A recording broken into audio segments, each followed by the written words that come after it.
Bonjour, peuple de Dieu, de la cité des Najots et tous ceux qui nous écoutent dans le monde entier. Nous bénissons le saint nom de l'Éternel des armées qui nous a permis d'entrer dans le mois de juin, malgré tout ce qu'il y a eu, Covid-19 et autres. Mais que Dieu soit glorifié. Nous allons prier avant d'entamer notre culte du 7 juin 2020. Éternel Dieu des armées, nous te disons merci, parce qu'il t'a plu de nous réunir ce matin. Personne ne peut prendre soin de nous tel que tu le fais, Papa.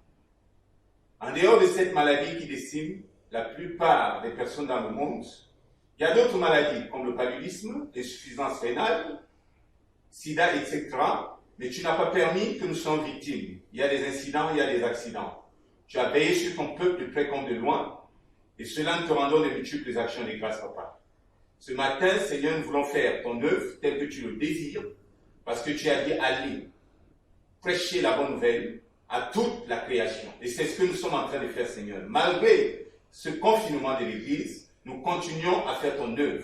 Et ce matin, nous prions que ton esprit soit en action pour nous communiquer la vie, pour nous communiquer l'onction nécessaire pour amener ton peuple à capter la parole que tu leur communiques ce matin, et que cette parole soit comme une bombe qui guérit, qui délivre et qui transforme. Merci, Dieu d'amour, parce que tu l'as fait. Au nom de Jésus-Christ. Amen. Nous bénissons notre Dieu parce qu'il est fidèle. Et pas au plus tard que mercredi, nous allons parler de la parole du mois. Et cette parole du mois, nous l'avons prise dans le livre de Joël.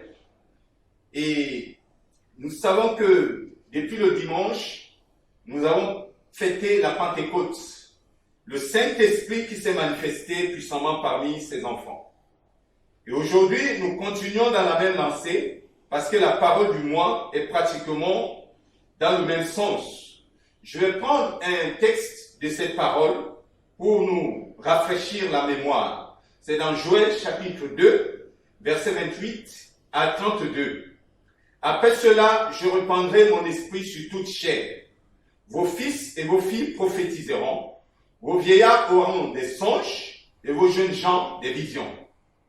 Même sur les serviteurs et sur les servantes, dans ces jours-là, je répandrai mon esprit.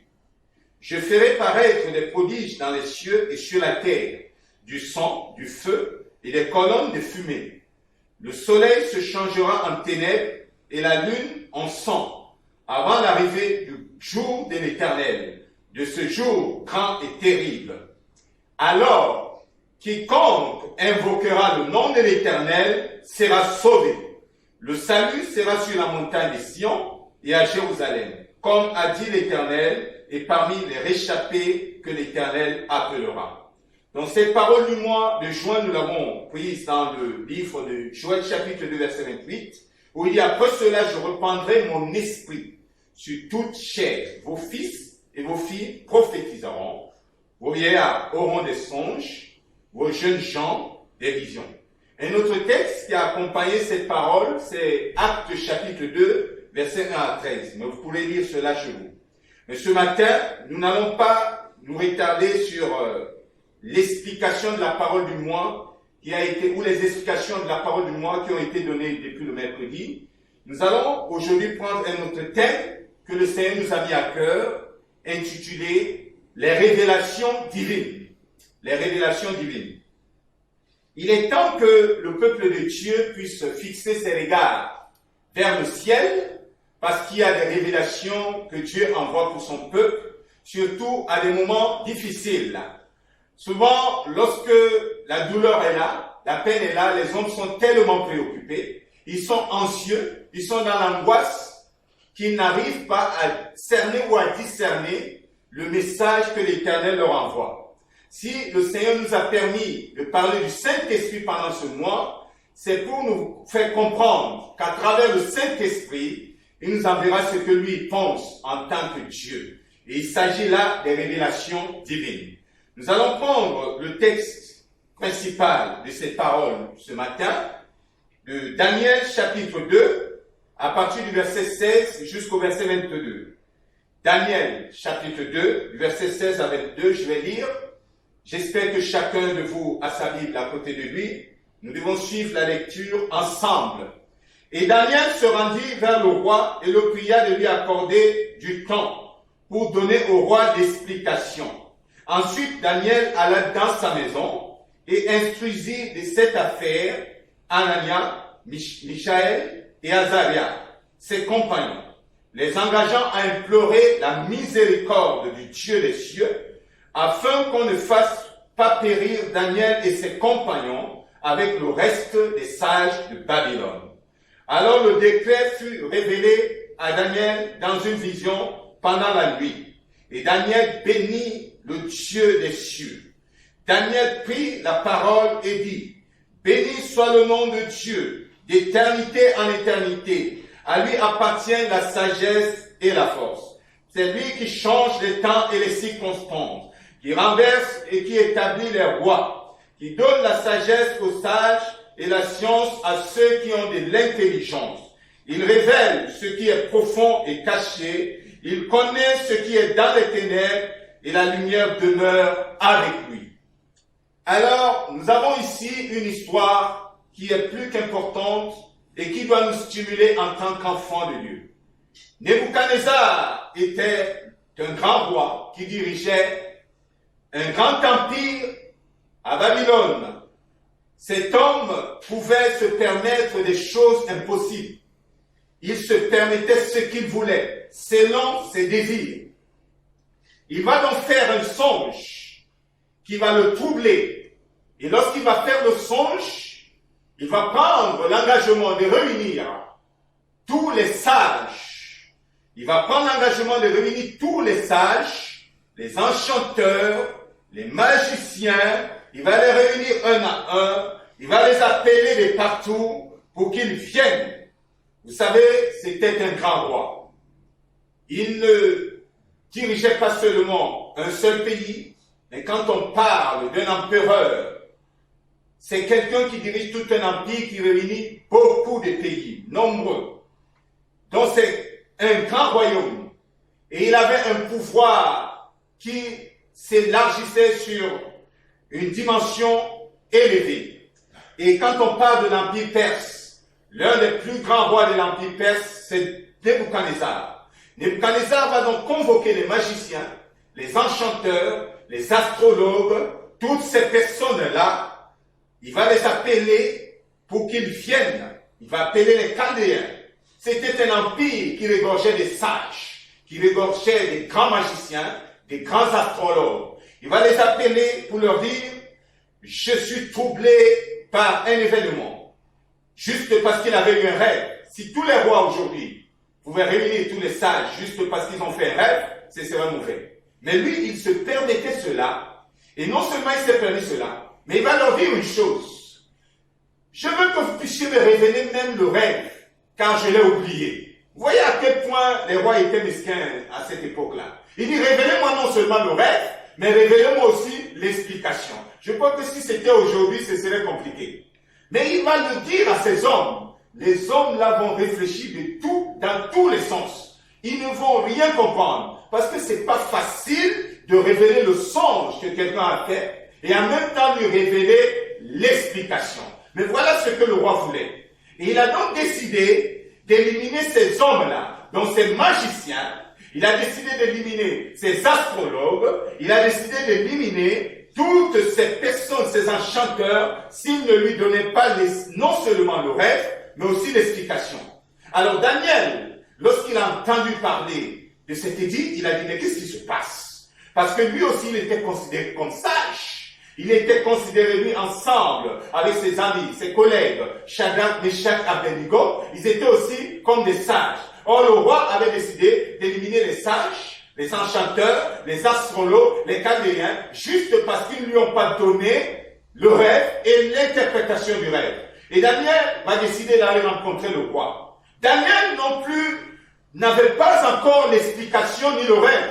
Mais il va dire au roi, laissez-nous le temps au roi. Laissez-nous un peu de temps et nous vous donnerons l'explication. Car je sers un Dieu qui est capable de me révéler non seulement le rêve, mais aussi l'explication de ce rêve. Là, il s'agit des révélations divines. Daniel va donc quitter le roi pour aller ensemble avec ses amis. dans un moment de prière profonde. Voyez à quel niveau la prière peut aider le peuple de Dieu. Quel que soit ce qui plane sur le peuple en tant que décision, quelle que soit la douleur qui peut planer sur le peuple, il est important que nous puissions aller dans un lieu secret, communiquer avec notre Dieu, prier pour qu'il nous donne la solution. Je crois que c'est le moment pour le peuple de Dieu de crier à l'Éternel par rapport au Covid-19 qui est en train de faire des ravages dans le monde, pour que Dieu donne la révélation divine pour la solution à ce problème. Les médecins, l'OMS et beaucoup d'autres organisations ont essayé. Jusqu'à maintenant, il n'y a pas de solution. Il est donc temps que nous puissions entrer dans une dimension des révélations divines pour être en mesure de comprendre ce que Dieu a trouvé ou ce que Dieu a comme solution à cette situation. Daniel va prier. Et lorsque Daniel va prier ensemble avec ses collègues, Dieu va lui révéler le secret. Le secret. Il y a des secrets que nous pouvons découvrir que lorsque nous allons dans le lieu secret avec notre Dieu. La Bible dit, dans Deutéronome 29, je crois que nous connaissons, mais j'aimerais bien lire cela, parce que c'est les versets que nous avons l'habitude de citer. Deutéronome 29, verset 29. Les choses cachées sont à l'Éternel notre Dieu, les choses révélées sont à nous et à nos enfants, à perpétuité, afin que nous mettions en pratique toutes les paroles de cette loi. Les choses cachées sont à l'Éternel. Et je dirais les choses cachées sont à l'Éternel, mais aussi à ceux à qui il révèle ces choses. Parce que lorsqu'une chose est cachée à l'homme, il suffit d'avoir une bonne relation avec Dieu. Dieu va te révéler la chose qui était cachée. C'est pour cela que rien ne doit nous troubler sur la terre. Le Seigneur dit que votre cœur ne se trouble point. Que votre cœur ne se trouble point. Quel que soit ce qui est l'objet de trouble de notre vie, nous devons aller dans le secret de Dieu et il est capable de nous révéler ce qui est caché. Peut-être que dans ta famille, il y a une malédiction qui plane et elle est secrète depuis longtemps. Dieu va te révéler ce secret lorsque tu iras dans son secret. Lorsque tu iras implorer son saint nom.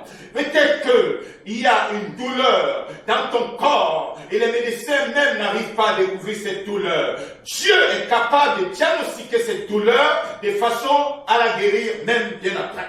Donc nous devons aller dans le lieu secret pour comprendre le secret de l'Éternel des armées que nous servons. Dans Amos chapitre 3 verset 7.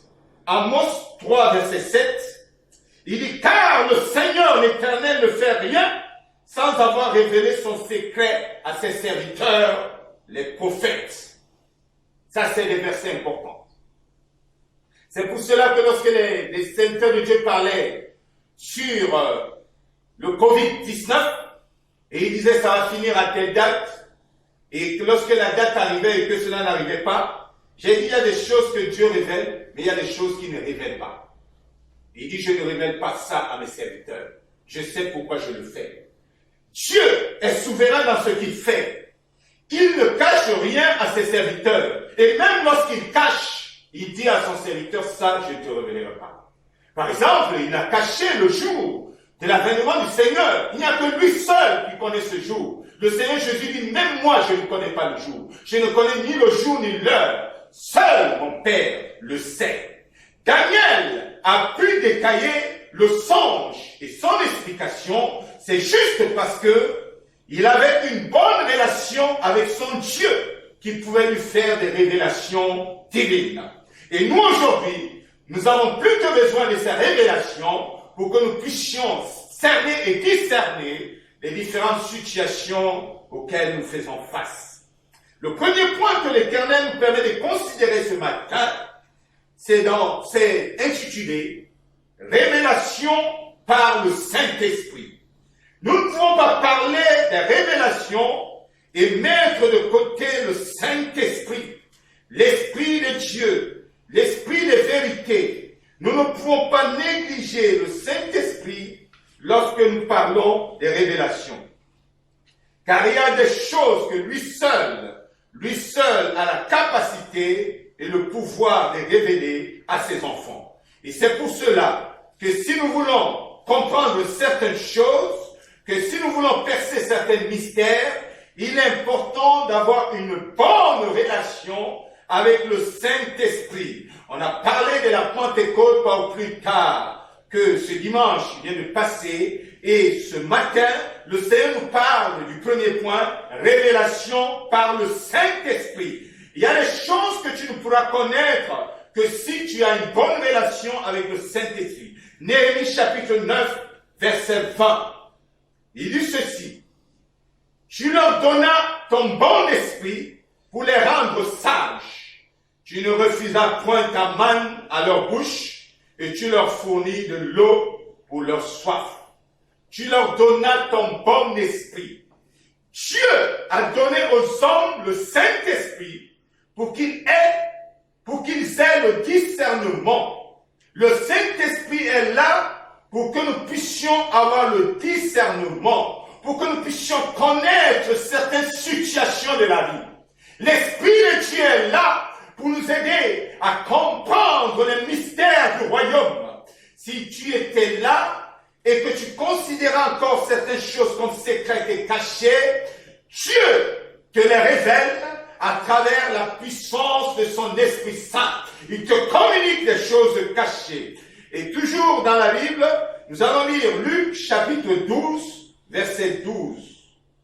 L'Évangile selon Luc, chapitre 12, verset 12. Il dit ceci. Car le Saint-Esprit vous enseignera à l'heure même ce qu'il faudra dire. Il y a des moments où tu es confronté à un dilemme. Tu ne sais quoi dire parce qu'on t'a mis devant le fait accompli. Mais la Bible dit, en tant qu'enfant de Dieu, ce qui marche selon l'Esprit, tu n'as pas besoin de faire des calculs, tu n'as pas besoin de réfléchir. L'Esprit de Dieu te révélera à l'instant même ce que tu dois dire. Il est là pour ça.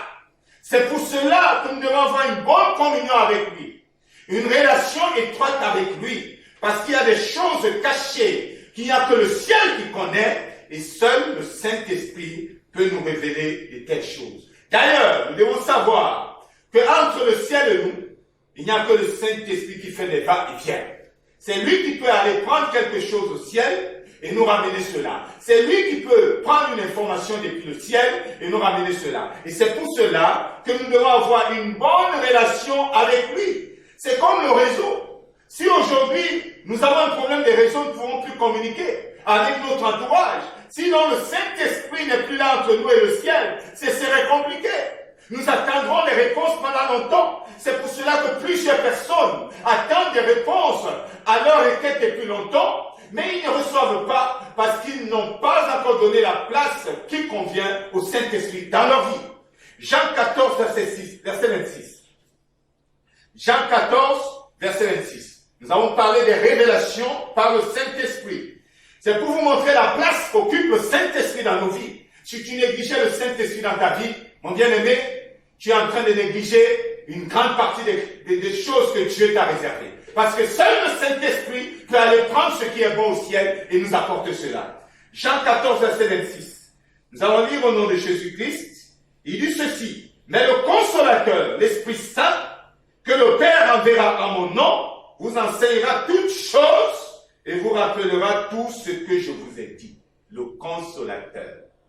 Le Saint-Esprit est l'enseignant par excellence. Aujourd'hui, tu veux parler aux hommes, tu veux leur expliquer certaines choses, que ce soit à l'église, que ce soit dans le monde séculaire, au travail, que ce soit à l'école, il est l'enseignant par excellence qui peut te faire comprendre les sciences, qui peut te faire comprendre la géographie, qui peut te faire comprendre l'histoire, qui peut te faire comprendre les mathématiques, les sciences physiques, sans oublier la parole de Dieu. C'est lui seul, le Saint-Esprit, qui peut nous enseigner comme il se doit les choses du royaume. Je vais vous dire une chose.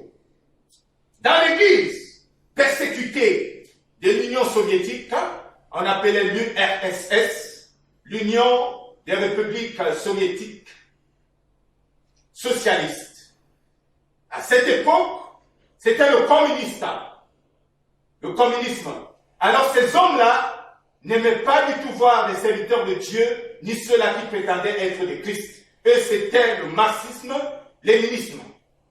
Alors, il y avait un serviteur de Dieu, enfant de Dieu, qui marchait selon la volonté de Dieu, rempli du Saint-Esprit, et qui proclamait la parole de Dieu haut et fort. Comme il a dit, allez dans tout le monde entier, prêchez la bonne nouvelle à toute la création. Et pendant qu'il prêchait, les soldats du régime communiste vont s'emparer de lui, et vont l'amener, ils vont le traduire au tribunal.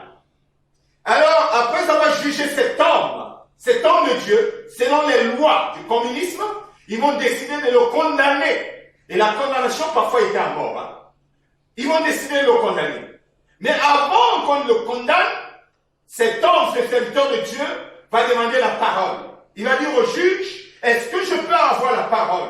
Oui, c'est la moindre des choses qu'on peut laisser à quelqu'un, bien avant qu'il ne passe de l'autre côté, ou bien avant qu'il ne soit condamné. On peut au moins lui donner le bénéfice du doute, le droit de se défendre. Alors cet homme-là va interpeller le juge, et va dire au juge, je vois sur votre table, sur leur comptoir là, je vois un journal. Est-ce que je peux avoir l'opportunité de jeter un coup d'œil sur ce journal? Pour le juge, c'est rien, ce qu'il est en train de faire là, ce ne sont que des farces. Bon, on peut lui accorder ce bénéfice du doute. Il dit, prenez le journal, il va prendre le journal, et il dit, est-ce que vous voyez la date qui est sur ce journal? Le juge dit, oui, il y a une date, il y a toujours une date sur un journal. Il dit, mais cette date-là, c'est par rapport à quelle ère? Comment est-ce que vous avez pu définir ou déterminer cette date? Et tout le monde est resté tranquille dans la salle parce qu'il n'arrivait pas à dire ce qu'était. Cet homme va leur dire après. Il va dire, je vais vous dire une chose. Cette date-là, cette date-là, elle se réfère à la naissance de notre Seigneur Jésus-Christ. Il y a 2000 ans de cela. C'est par rapport à cette date qu'aujourd'hui, on parle de 2020. À l'époque, c'était je ne sais pas quelle date, mais il a donné la date comme il se devait. Et il a dit à cet homme, si vous lisez ce journal, ça veut dire que tout comme moi, vous croyez en cet homme qu'on appelle Jésus-Christ de Nazareth. Je ne suis pas le seul à croire en ce Jésus. Donc vous aussi, vous y croyez. Mais pourquoi me condamnez-vous? Parce que moi, je crois en cet homme-là. Et ils sont restés tranquilles. Le jury a siégé. Ils ont étudié la parole que cet homme a donnée. Ils ont dit, mais il a raison. Apparemment, nous tous, nous croyons en cet homme. Puisque les dates, c'est par rapport à son arrivée sur terre.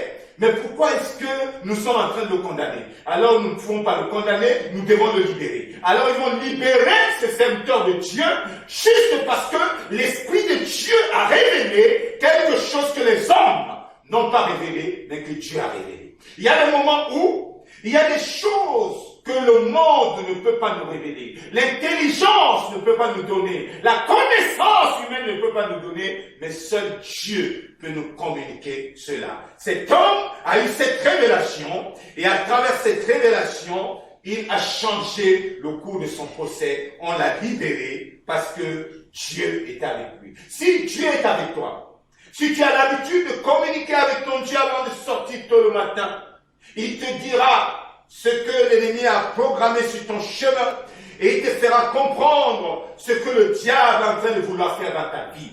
Mais il faut coopérer avec notre Dieu. Il faut coopérer avec notre Dieu. La deuxième chose que je voulais qu'on voit ce matin, c'est que la vérité est divine. Et le Saint-Esprit est l'esprit de vérité qui nous conduira dans toute la vérité. La vérité est divine. Je dirais que le mensonge est terrestre. Mais la vérité est divine. Et c'est le Saint-Esprit qui est l'esprit de vérité. Et c'est lui qui nous conduira dans toute la vérité. La Bible dit dans Jean chapitre 8 verset 32. Vous connaîtrez la vérité et la vérité vous affranchira. La Bible déclare, nous connaîtrons la vérité et la vérité nous affranchira.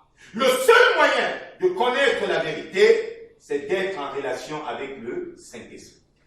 Parce qu'il est l'esprit de vérité. Plusieurs profèrent des mensonges aujourd'hui. Plusieurs disent des hérésies aujourd'hui. Plusieurs sont dans l'apostasie aujourd'hui. Pourquoi? Parce qu'ils n'arrivent pas à avoir la vérité. Si tu n'as pas la vérité, ce que tu communiqueras, c'est le mensonge. Mon frère, ma soeur, il est temps que l'esprit de vérité, le Saint-Esprit, soit réel dans nos vies pour que nous puissions avoir l'esprit de vérité en nous. Parce que quand le Saint-Esprit en toi, il te dira si ce qu'un homme est en train de dire devant toi est vrai ou faux. Parce que notre frère, l'apôtre Jean disait, il faut éprouver les esprits pour savoir s'ils sont de Dieu. Il est facile d'éprouver les esprits lorsque le Saint-Esprit, l'esprit de vérité est en nous. Dans Jean 14, verset 17, il va dire ceci. Jean 14, verset 17. L'esprit de vérité que le monde ne peut recevoir, parce qu'il ne le voit point et ne le connaît point. Mais vous le connaissez, car il demeure avec vous et il sera en vous. L'esprit de vérité, le monde ne le connaît pas. Si tu es dans le péché, cet esprit de vérité, tu ne peux pas le connaître. Le monde ne peut pas le connaître. Tant que tu es dans le péché, cet esprit, l'esprit de vérité, ne peut pas être en toi. Tu dois totalement te démarquer de la vie du monde pour que l'esprit de vérité puisse trouver la place dans ton cœur, dans ton âme, dans ton esprit. Dans Jean, chapitre 16, toujours Jean, verset 13, il dit, quand le consolateur sera venu, l'esprit de vérité, il vous conduira dans toute la vérité, car il ne parlera pas de lui-même, mais il dira tout ce qu'il aura entendu. Et il vous annoncera les choses à venir. L'esprit ne fait que prendre ce qu'il y a là-haut, dans les cieux, les révélations divines, et il nous les apporte. Il ne prend pas ailleurs, frère. L'esprit de vérité, si tu ne cohabites pas donc avec lui, ce serait difficile de comprendre les mystères du royaume, de comprendre ce que Dieu veut. Mais lorsque tu traites avec l'esprit de vérité, tu pourras facilement comprendre ce que Dieu veut et ce que Dieu désire. Dans 1 Jean, chapitre 4, verset 6, il dit, nous sommes de Dieu. Celui qui connaît Dieu nous écoute, et celui qui n'est pas de Dieu ne nous écoute pas. C'est par là que nous connaissons l'esprit de vérité et l'esprit de l'erreur. L'esprit de vérité et l'esprit de l'erreur. C'est par là que nous connaissons l'esprit de vérité et l'esprit de l'erreur. Mon frère, ma soeur, il y a des enfants de Dieu et il y a les enfants du diable. Celui qui est dans la vérité est enfant de Dieu. Celui qui marche dans le péché est du diable. La Bible le dit dans 1 Jean 3, verset 8. Alors il y aura toujours opposition des faces entre le mensonge et la vérité, entre les enfants de Dieu et les païens. Et si tu veux donc avoir une bonne cohabitation avec le Saint-Esprit, il est important que tu puisses te démarquer de la vie du péché, qui ne peut pas du tout accepter, laisser que le Saint-Esprit vienne siéger dans ta vie. La Bible dit, et d'ailleurs nous l'avons vu ici dans une parole, dans Romains 8, verset 14, que tous ceux qui sont enfants de Dieu sont conduits par l'Esprit de Dieu. Si tu es enfant de Dieu, tu es conduit par l'Esprit de Dieu. Si tu n'es pas enfant de Dieu, l'Esprit de Dieu n'a rien à faire avec toi.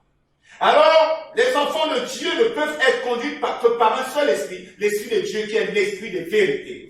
Si donc un autre esprit te conduit, alors tu n'es pas enfant de Dieu. Et c'est pour cela que le Seigneur nous dit ce matin que la vérité est divine et le Saint-Esprit est l'Esprit de vérité qui nous conduira dans toute la vérité. Il est donc important que chacun de nous ce matin laisse une place importante et capitale au Saint-Esprit dans son cœur pour qu'il nous conduise toujours dans la vérité. Et c'est la vérité qui a franchi. Alors, toujours dans notre message, et nous allons terminer par ce dernier point, le Saint-Esprit nous conduit à agir comme des citoyens du ciel. Mon frère, ma soeur, lorsque Dieu nous a créés, il nous a créés à son image pour que nous puissions représenter le ciel sur terre. L'image intégrale de Dieu. Donc, toi et moi, en tant qu'enfants de Dieu, nous sommes l'image de notre Dieu. Et si nous sommes l'image de Dieu, ça veut dire que nous sommes en mesure de faire des choses que le ciel est capable de faire. Nous sommes en mesure d'apporter une portion du ciel sur la terre. Et c'est ce que chacun de nous doit être capable de faire. Le Seigneur va nous amener à voir un de nos frères et patriarche qui a fait une chose qui a étonné le monde et qui a bouleversé même le monde.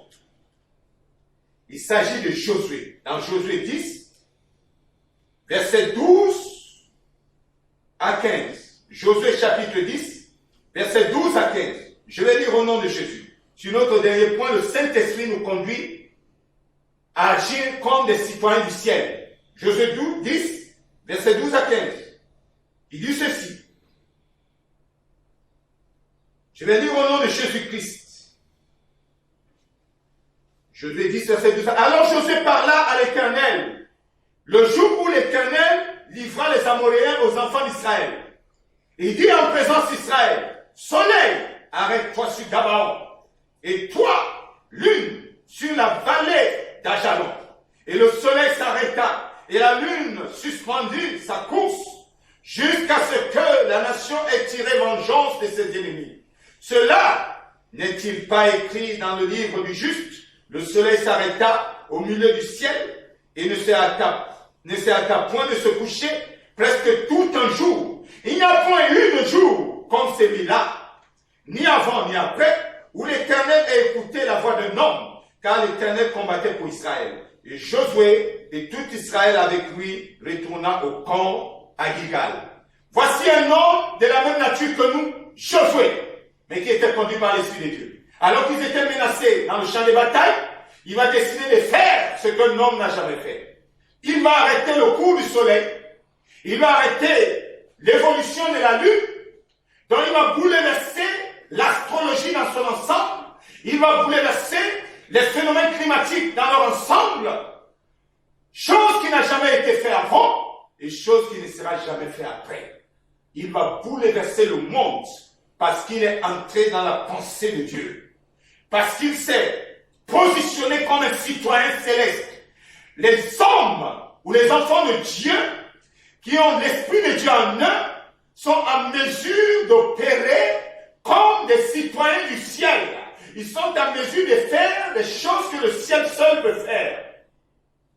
Josué va agir ainsi. Ça veut dire que toi et moi, nous sommes en mesure d'agir de la même façon. Josué est un homme, était un homme comme toi et moi. Il l'a fait.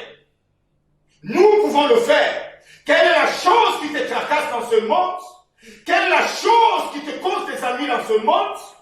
Tu dois être en mesure de te démarquer de la vie de l'homme, de la côte de l'homme. Comprendre que tu n'es pas un citoyen de la terre, mais que tu es un citoyen du ciel, et tu peux agir comme le ciel veut que tu agisses. Il dit, nous décréterons une chose sur la terre, et elle sera établie dans les cieux. C'est une réalité.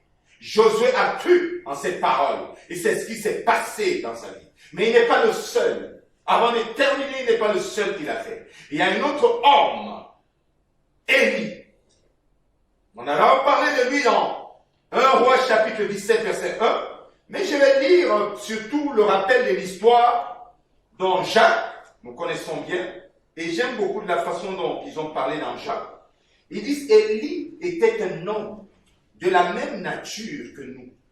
Un homme de la même nature que toi et moi. Jacques 5, verset 17 à 18. Il dit, Élie était un homme de la même nature que nous. Il pria avec instance pour qu'il ne pleuve point. Et il ne tomba point de pluie sur la terre pendant 3 ans et 6 mois. Puis il pria de nouveau, et le ciel donna la pluie, et la terre produisit son fruit. Élie avait une façon de punir le gouvernement de l'époque. Tu sais, les gouvernements, ils pensent maîtriser les choses humaines. Mais ils oublient qu'il y a des choses qu'ils ne peuvent pas maîtriser. Ils ne peuvent pas maîtriser le climat. Or, ils ne peuvent pas vivre sans le climat. À cause d'Élie, il y a eu une famine qui n'avait jamais eu en Israël. Il a bloqué le ciel. La pluie n'est pas tombée pendant 3 ans, 6 mois. Je crois qu'il y a une chose comme ça que nous devons parfois faire de nos jours dans nos pays en Afrique. On bloque. On ne peut pas. Ne bloquons même pas pour 6 mois. Pour 3 ans, 6 mois. Bloquons seulement pour une année. Une année seulement. Le fleuve Congo va tarir. Il n'y aura pas d'eau.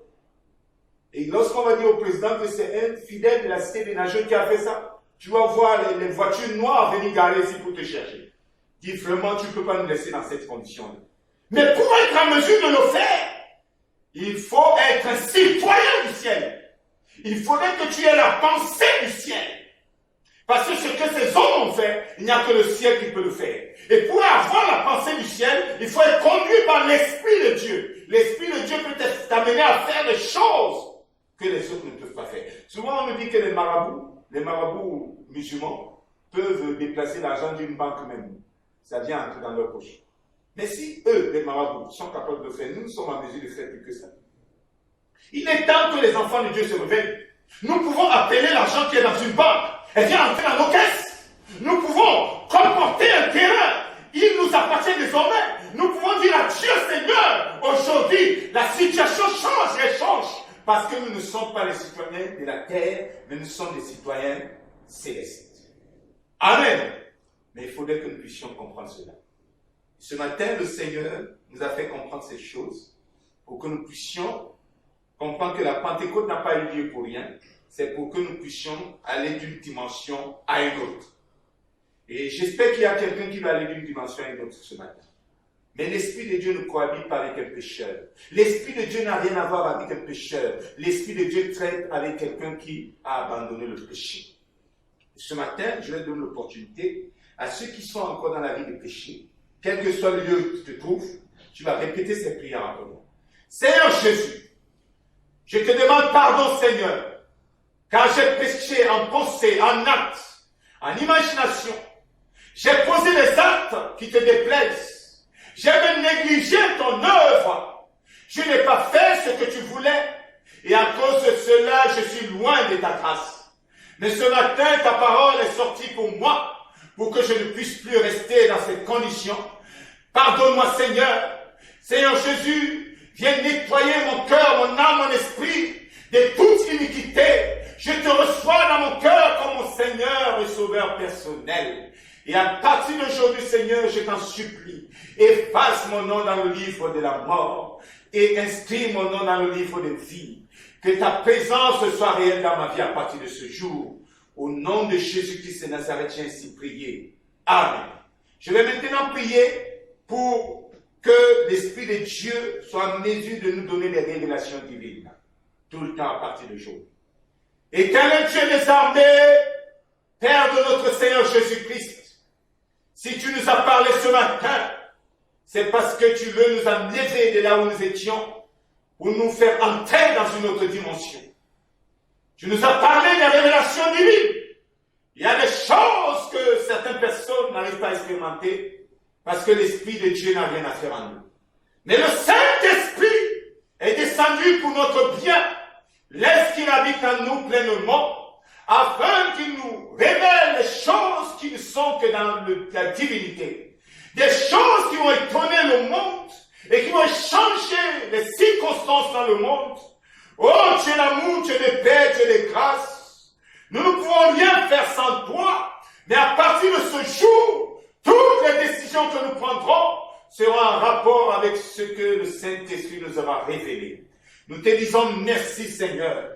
Aide ton Église à être envahie par les fusions du Saint-Esprit et que chacun soit conduit par le Saint-Esprit pour être en mesure de recevoir les révélations qui ne viennent que de toi, Seigneur. Merci parce que ta main puissante repose sur tes enfants qui sont malades, ceux qui ont des douleurs, ceux qui ont des problèmes. Que l'Esprit de Dieu les touche maintenant et les libère pour les délivrer instantanément au nom de Jésus-Christ de Nazareth. Béni soit ton Saint-Nom, car tu es celui qui fortifie et soutient ton Église. Qu'importe le lieu où tes enfants te trouvent dans le monde, tu es avec eux, Seigneur, quand ton esprit est désormais avec eux. Béni soit ton Saint-Nom pour cette parole que tu nous as révélée ce matin. Laisse que cette parole, oh mon Dieu, touche le cœur de chacun et qu'elle soit mise en pratique, oh mon Dieu, pour que nous ne puissions plus subir les attaques des esprits de ce monde au nom de Jésus-Christ. Béni soit ton Seigneur pour ton esprit qui a déjà pris contrôle de tout. L'honneur et la gloire te reviennent, Papa, parce que tu as tout accompli ce matin. Au nom de Jésus-Christ de Nazareth, j'ai ainsi prié. Amen. Merci, peuple de Dieu, de nous avoir suivis ce matin. Que Dieu vous bénisse au nom de Jésus-Christ. Amen.